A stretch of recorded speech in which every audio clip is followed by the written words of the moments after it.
अस्सलाम वालेकुम dear students. आज हम बात करेंगे कोरिलेशन एनालिसिस पे।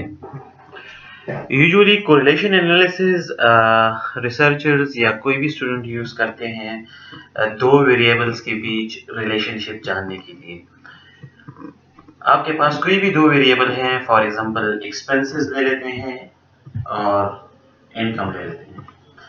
इन दोनों के बीच आप देखना चाह रहे हैं कि आया इन दोनों के बीच कोई एसोसिएशनशिप है, कोई रिलेशनशिप बन रहा है या नहीं। तो इसके लिए हम कोरिलेशन एनालिसिस यूज करते हैं। एसोसिएशन या रिलेशनशिप से मेरा मुराद ये है कि अगर हम एक वेरिएबल को इंक्रीज या डिक्रीज या डिस्टर्ब करते हैं तो क्या उसके बढ़ने या कम होने से दूसरे वेरिएबल पे फर्क पड़ता है कि नहीं। कोरिलेशन एनालिसिस करने से पहले कुछ बातें जहन में डालना जरूरी है। जब भी हम कोरिलेशन एनालिसिस करते हैं तो कोरिलेशन एनालिसिस के जो आंसर आते हैं या फिर कोरिलेशन की जो वैल्यूज आते हैं वो हमेशा -1 से लेके +1 तक होंगे। तो अगर आप कैलकुलेशन करते हैं और आपकी वैल्यू -1 या +1 के रेंज से बाहर है तो इसका मतलब है कि आपका कोरिलेशन एनालिसिस की जो आपने कैलकुलेशन की है वो गलत है। अब -1 और +1 इन वैल्यूज का ये साइंस की अपना इंटरप्रिटेशन है। अगर कोरिलेशन वैल्यू 0 से -1 के रेंज में आती है तो इसका मतलब होगा कि there exist negative relationship between variable a and b। तो अगर आपकी वैल्यूज नेगेटिव आती हैं तो इसका मतलब है कि जो दो वेरिएबल्स आप इवैल्यूएट कर रहे हैं उनके बीच नेगेटिव रिलेशनशिप है। अगर एक वेरिएबल बढ़ेगा तो दूसरा वेरिएबल कम होगा, उसके अपोजिट डायरेक्शन में जाएगा। या अगर आपका एक वेरिएबल कम होता है तो दूसरा वेरिएबल बढ़ेगा। इसी तरह अगर आपकी कोरिलेशन वैल्यू 0 से +1 की रेंज में आती है तो इसका मतलब है कि आपके जो वेरिएबल्स हैं इनके बीच पॉजिटिव रिलेशनशिप है।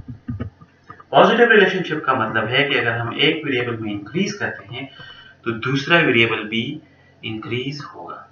अब एक और चीज जो इंतहाई जरूरी है कोरिलेशन एनालिसिस को समझने के लिए वो ये है कि वैल्यूज 0 या 1 या 0-1 के रेंज में तो होगी, लेकिन ये वैल्यूज के इन वैल्यूज के मुख्तलिफ इंटरप्रिटेशन होंगे। कि मतलब कोरिलेशन स्ट्रॉन्ग भी हो सकता है, मॉडरेट भी हो सकता है, वीक भी हो सकता है और ऐसा भी हो सकता है कि बिल्कुल कोरिलेशन ना ही हो। अब अगर आपकी कोरिलेशन वैल्यू -1 से -5 के रेंज में या फिर 1 से लेके 0.5 हम कह सकते हैं 50% तक अगर आपकी वैल्यूज आते हैं तो इसका मतलब है कि आपके वेरिएबल्स में स्ट्रॉन्ग कोरिलेशनशिप है, कोरिलेशन है। एक वेरिएबल अगर बढ़ रहा है तो दूसरा वेरिएबल उसको स्ट्रॉन्गली इफेक्ट कर रहा है। इसी तरह अगर आपकी कोरिलेशन वैल्यूज -0.5 से -0.3 या फिर 0.3 से 0.5 तक है तो इसका मतलब है कि कोरिलेशन आपका मॉडरेट है। इसी तरह से वीक कोरिलेशन -0.1 या से लेके -0.3 तक या इसी तरह वो 0.1 से लेके 0.3 तक अगर आपके वैल्यूज आते हैं तो इसका मतलब है कि आपका कोरिलेशन वीक है। अगर आपकी कोरिलेशन की वैल्यू 0 या 0-1 के बीच है तो इसका मतलब है कि आपकी वेरिएबल्स में कोरिलेशन नहीं है। अब कोरिलेशन हम मैन्युअली भी कैलकुलेट कर सकते हैं, लेकिन वो इंशाल्लाह किसी दूसरी ट्यूटोरियल में करेंगे। आज एक्सेल एडेंस से इसको शॉर्टकट तरीके से कैलकुलेट करना सीखते हैं कि अगर आपके पास दो वेरिएबल्स हैं, सपोज एक है इनकम और दूसरा है एक्सपेंसेस। इनका ये टाइम सीरीज डेटा है जनवरी 1 से लेके मार्च 2003 तक। अब अगर मैं इन दोनों वेरिएबल्स के बीच कोरिलेशन देखना चाह रहा हूं तो पहले मुझे स्कैटर प्लॉट से भी पता चल सकता है, कुछ अंदाजा हो सकता है कि इन वेरिएबल्स के बीच रिलेशनशिप क्या है। तो स्कैटर प्लॉट बनाने के लिए हम इसको सेलेक्ट करते हैं और इंसर्ट में जाके स्कैटर में आके प्लॉट क्लिक करते हैं।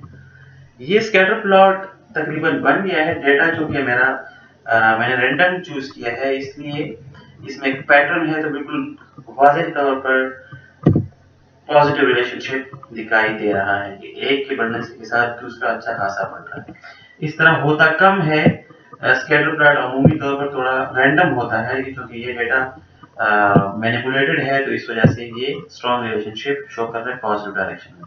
अगर अब ये डेटा यहाँ से लेके इस डायरेक्शन में होता तो फिर हम इसको नेगेटिव रिलेशनशिप कहते हैं, क्योंकि ये डेटा यहाँ से शुरू हो रहा है और यहाँ ऐसे पॉजिटिव डायरेक्शन में बढ़ रहा है, तो इस यहाँ से हमें अंदाजा हो रहा है कि इन दोनों वेरिएबल्स के बीच स्ट्रॉन्ग रिलेशनशिप है।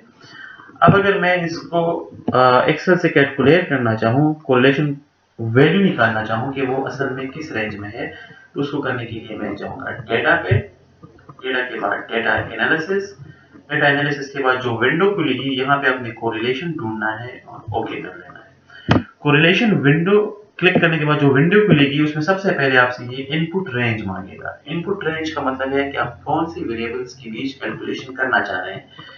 इसको ये इनपुट देने के लिए आप इस फ्लावर टाइप का जो नजर आ रहा है इस पे आप क्लिक करेंगे और फिर जाके अपनी वेरिएबल्स को सेलेक्ट करेंगे डेटा के साथ। दोनों वेरिएबल्स सेलेक्ट करने के बाद पूरा डेटा भी आपने सेलेक्ट करना है। फिर दोबारा के उसी फ्लावर टाइप पे क्लिक करना है।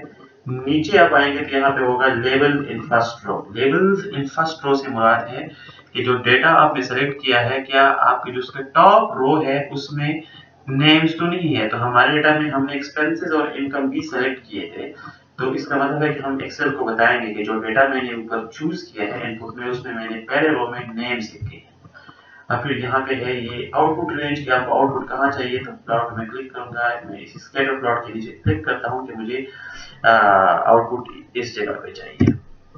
मैं ओके क्लिक कर देता हूँ, तो ये टेबल जो अभी नजर आ रहा है ये हमें कोरिलेशन वैल्यू बता रहा है। मैं इसको थोड़ा लार्ज कर दूं ताकि देखने में आसानी हो।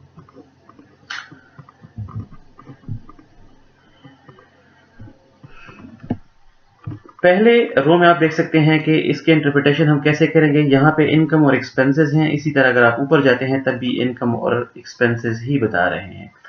तो अगर हम इसको देखें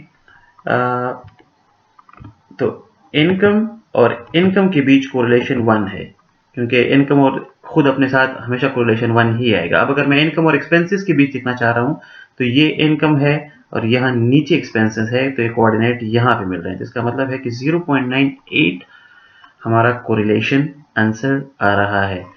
अमूमन इतना हाई कोरिलेशन होता नहीं है, लेकिन चूंकि डेटा का पैटर्न ऐसा था कि एक पूरा बढ़ रहा है, इनकम जिस तरह बढ़ रहा है वैसे ही एक्सपेंसेस उसकी रेशो से बढ़ रहे हैं, इसी तरह इसलिए कोरिलेशन क्वाइट हाई हमें शो हो रहा है। इंशाल्लाह अगली ट्यूटोरियल में 2 से ज्यादा वेरिएबल पे हम कोशिश करेंगे कि कोरिलेशन कैलकुलेट करना सीखें। Thank you so much.